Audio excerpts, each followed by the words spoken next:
మాతాకి జై. ప్రతి ఒక్కరి జీవితాలు కూడా ఇలా పచ్చగా ఉండాలని భూమి మీద మానవులందరూ కూడా చీమలతో సహా పశువులతో సహా అది ఒక ప్రాణి, ఆ చెట్టు కూడా ఒక ప్రాణి. అర్థమైందా? అందరూ చల్లగా ఉండాలని నేను కోరుకుంటున్నాను. కాబట్టి నాకు ఐశ్వర్యాలు అవసరంలా, ఆరోగ్యంతో ఉండి 10 మందికి సేవ చేసుకుంటా ఆ దేవుడికి సన్నిధిలో అలా ఇదైపోవడానికి అవకాశాలు ఉన్నాయి. నాకు ఇదో పాట కంటే ఏం తెలుసా, ప్రబలం ఎత్తు ఎదగడానికి అవకాశాలు ఉన్నాయి. అలాగే మీరు కూడా చక్కగా నేను చెప్పే విధంగా చేసుకోండి. అర్థమైందా?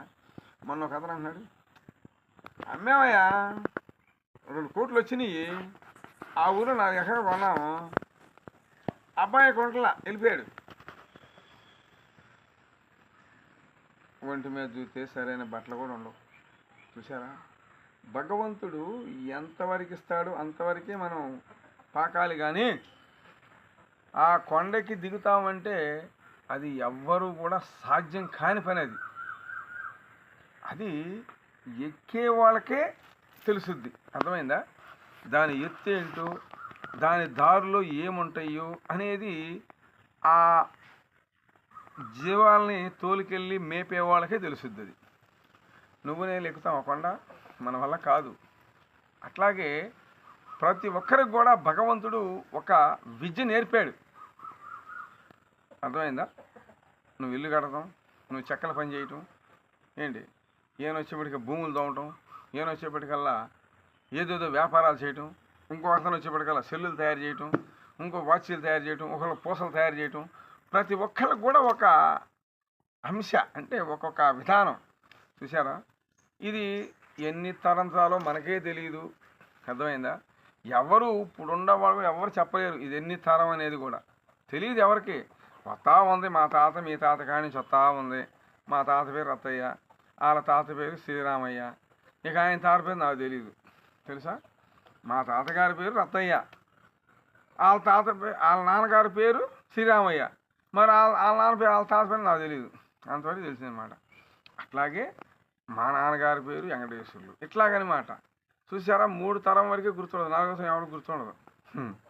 ఇప్పుడు డాడీ పేరు మమ్మీ పేరు చెప్పమంటేనే అంటూ ఉంటారు. అవన్నీ వెనకటి రోజులండి. ఇదేంటంటే అండి, జనం ఎక్కువైతే మజ్జిగ పలసన అవుతాయి అంటారు. తెలుసా? ఒక రమ్ము చేశారు, ఒక రమ్ము మజ్జిగ చేశారు, జనం వస్తున్నారు, 2 అమ్ములు పోశారు, దాంట్లో నీళ్ళు దిండు నీళ్ళు పోశారు, పలసనే. అట్లాగే భగవంతుడు కూడా చూస్తున్నాడు. జనం ఎక్కువైపోయారు భూమి మీద. పుణ్యాలు చేసుకుంటే ఏ బాధ లేదండి. పూజ చేసేవాళ్ళు ఎవరున్నారండి ఇవాళ? ఇంట్లో ఒక పెళ్లి కొడుకుని చేస్తున్నారు, ఆ లోపల ఒక కొబ్బరికాయ కొట్టి, తమలపాకులు పెట్టి, 2 అట్టిపొళ్ళు పెట్టి, ఒక్క పొడి పెట్టి, జ్యోతి వెలిగించి సాంబ్రాణ దూపం వేసి ఎవరు ఉన్నారా చెప్పండి? అయ్యేంతవరకు చేస్తారు. సాంబ్రాణ దూపం వేయాలి. అది అస్సలు భగవంతుడికి అమృతం లాంటి పని. అదే మనం చేయాల్సింది. అట్లాగే మనం బయట ఎట్లా చెంటు పూసుకుంటామో, ఇది పీతి చర్మం. కొంచెంసేపు చెమట పడితే వాసన వచ్చింది. ఈ వాసన రాగా మనం మేకప్ వేస్తామండి. తెలుసా? ఒక్కొక్కళ్ళు గుళ్ళు కాడ కూడా మహా తల్లులు ఉంటారండి.